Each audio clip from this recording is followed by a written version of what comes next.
Hey, welcome back to Justice Redesign. I'm your host, Steve Teskey. So, this episode I've titled What a Real, in caps, real academic compact would look like. All right. So, we're in this series, and I've dubbed it the Compact for Obedience. And as you recall, it is a compact for academic excellence as it's pitched by President Trump and his administration to get universities to sign on to. And if they do, they will receive their grant money, but in return, in exchange, there's certain things they have to give up, which most importantly is free speech, or what we call academic freedom, which in episode 2, I broke everything down for you, placed everything in its context and understanding the framework of free speech, okay, and specifically academic freedom. Here in episode 4, we're going to talk about what a real academic compact really looks like. Okay. So, all right. So we've taken apart the compact. Okay. We've shaken up the box. We've dumped the pieces on the floor. We've discovered it wasn't a jigsaw puzzle. It was a smoke alarm that keeps going off whenever someone mentions free speech. So let's switch gears. If Mark Rowan, okay, remember he's the entrepreneur, the CEO of the world's largest private equity firm, and I described him and gave you his bio in episode 1. But if Mark Rowan is right about anything, and actually he's right about a few things, okay, it's that higher education needs reform.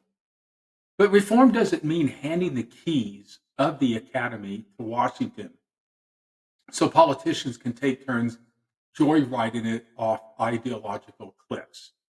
So let's talk about what real reform looks like. Not a compact for obedience, though, okay? Not a compact for silence, but a compact for constitutional excellence. So let's talk about real reform and how it starts with freedom and not control. Let's start with a basic principle. You cannot improve academic excellence by restricting academic freedom. That's like trying to improve oxygen quality by replacing it with carbon monoxide. Freedom of inquiry, debate, experimentation, criticism, that's the core engine. You turn it off and the car might still look shiny, but it's not going to go anywhere. So the first pillar of a real compact is simple. The federal government shall not condition funding on the suppression of speech. Period. Full stop. No fine print. No optional add-ons with your lender like a bad car dealership. Now, let's talk about, the don't be a hypocrite clause. All right. If we want a meaningful compact, we need a rule that applies to everyone. All right. No political litmus test from the left or the right side of the, political spectrum. If a university shouldn't be punished for criticizing conservatives, then it also shouldn't be punished for criticizing liberals. All right. If we're going to protect free expression, then we don't get to pick the politically convenient version. The First Amendment isn't a mood ring. It doesn't change colors when the occupant of the White House changes parties. So let's talk about, fixing the real economic problems, not the imaginary constitutional ones. Here's where we get serious. Rowan is right about tuition, debt, and inefficiency. But you don't cure a fever by amputating the patient's tongue. All right? So here's what real economic reform looks like. Let's talk about administrative bloat reduction. Universities now have more administrators than professors. It's like having more referees than players on the field. So cut the bureaucracy, reinvest in teaching. Number 2, the issue of financial aid that follows the student for almost a lifetime, it seems like. Look, folks, I have 2 stepsons, okay? And, I mean, they've graduated college, but their debt is unbelievable. And, as a parent, my wife and I co-signed on it. So we're stuck in it too. And it is really, quite frankly, upsetting to me. So there I'm with Mark Rowan, okay, uh, as a parent of students who graduated from college. But what we can do about it is, first of all, simplify the sub, you know, issue. Okay, FAFSA is the one with the grant application where students can apply for a federal loan, college loan. Let's simplify that. Let's expand the Pell Grant. Right? Let's cut interest accumulation. And let's make the system easier, not scarier to navigate. Okay. Now, let's talk about another issue that Rowan complains about, rightfully so, transparency where it actually matters. Okay. All right. Program level cost and employment outcomes. Great. Mandatory ideological neutrality. Not great. Okay. That's not transparency. That's silencery. Okay. And then let's talk about investment in workforce alignments, better partnerships with industry, paid internships, real job pipelines.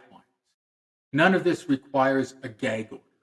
It requires better management by universities, not Washington. And then let's talk about students are the stakeholders principle. A real compact would start with the people higher education actually exists to serve, not the donors, not trustees, not politicians, not billionaire CEOs with constitutional blind spots. So a true compact would say, 1, students have the right to hear controversial ideas. 2, students have the right to express controversial ideas. 3, students have the right to learn in an environment free of political interference. And lastly, students have the right to quality teaching at a sustainable cost. The purpose of a university isn't to produce obedient citizens. It's to produce thinking citizens. The kind who read the Constitution before writing op-eds about it. Now let's talk about protecting research, the engine of American leadership. If the Trump Compact were implemented tomorrow and universities refused to comply, as many would, we would lose. Cancer research, number one, we would lose. Clean energy breakthroughs, AI innovation, national defense research, medical device development, economic modeling, and the next generation of scientists. This isn't a game of ideological whack-a-mole. This is America's global research and development advantage. A real compact would preserve research independence, not threaten it.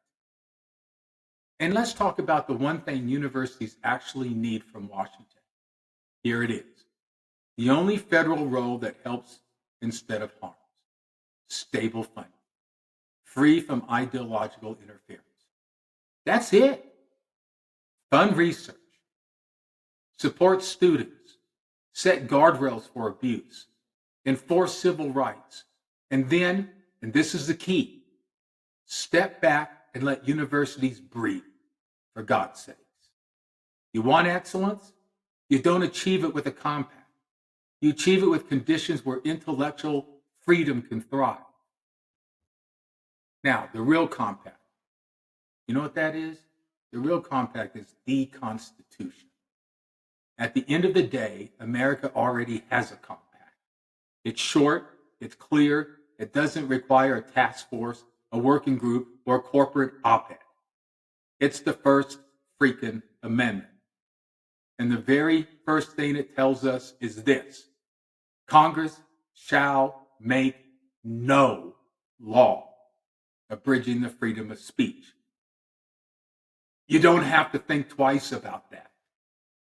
The framers of the Constitution, particularly James Madison, who had himself up to here in writing the First Amendment, knew what he was saying, and the framers knew what they were voting on when they said Congress shall make no law abridging the freedom of speech. It doesn't say Congress may or Congress shall make no law abridging the freedom of speech except under these circumstances. That is the only compact universities need. It is the only compact that protects excellence. And it is the only compact that has stood the test of time through wars, depressions, and partisan hurricanes. So if you want to fix education, and we absolutely should, I do not disagree with Mark Rowan on that. Let's focus on what's real. That is real costs, real governance reforms, real academic freedom, real transparency, and real student outcomes. Not a Trojan horse, not ideological compliance, not a compact for obedience masquerading as reform. Because when the government wants to help universities by controlling their speech, that's not a compact, that's a command. In our final episode, episode 5, we close talking about something bigger than Mark Rowan, bigger than universities, and even bigger than Trump's compact proposals. We're going to talk about what we choose to protect. With that said, ladies and gentlemen, I'll see you in episode 5. In the meantime, be safe, take care. I'll see you there. Bye.